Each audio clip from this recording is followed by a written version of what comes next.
আসসালামু আলাইকুম সবাইকে। আশা করি সবাই অনেক ভালো আছেন। আমি আতিকা। আমি আজকে আপনাদের সাথে পরিচয় হতে এসেছি। হয়তো আপনারা অনেকেই আমাকে চিনেন, আবার অনেকেই আমাকে চিনেন না। যারা চিনেন না তাদের জন্যই এই ভিডিওটা। আমার নাম হচ্ছে আতিকা এবং আমার খুবই কাছের মানুষজন, আত্মীয়স্বজন, বন্ধু-বান্ধব আমাকে হচ্ছে এওলিন নামে ডাকে। এর জন্যই আমার আইডি বা পেজের নাম হচ্ছে আতিকা এওলিন। আমি একজন এভারেজ মেডিকেল স্টুডেন্ট ছিলাম এবং এখন একজন এভারেজ ইন্টার্ন ডাক্তার হিসেবে নানফাং হসপিটাল গুয়াংজুতে আছি। আমি খুবই সাদামাটা জীবনযাপন করতে পছন্দ করি। আমার ঘুরতে ভালো লাগে। আমার নতুন জিনিস এক্সপ্লোর করতে ভালো লাগে এবং আমি আমার জীবনটা আমার আম্মুর শিখানো নীতিতে পরিচালনা করতে পছন্দ করি। আমি হঠাৎ করে আমার আইডি বা ফেসবুক পেজে বিভিন্ন ধরনের ভিডিও শেয়ার করছি।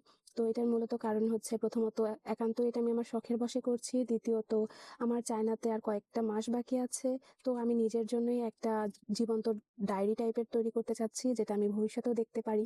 আর তাছাড়া আপনাদের সাথেও আমি শেয়ার করতে চাচ্ছি যে আমরা মেডিকেল স্টুডেন্ট হিসেবে যারা বাহিরে থাকি আমাদের জীবনযাপন কেমন হয় এবং আমরা কি ফেস করি। মানে আমি আমার পুরো লাইফস্টাইলটাই এবং আমি কি করি, আমার কি ভালো লাগে সবকিছু আপনাদের সাথে শেয়ার করতে চাচ্ছি। যদি আপনাদের ভালো লেগে থাকে অবশ্যই আমাকে সাপোর্ট করবেন। আর এই ভিডিওটা ধৈর্য ধরে দেখার জন্য অনেক ধন্যবাদ।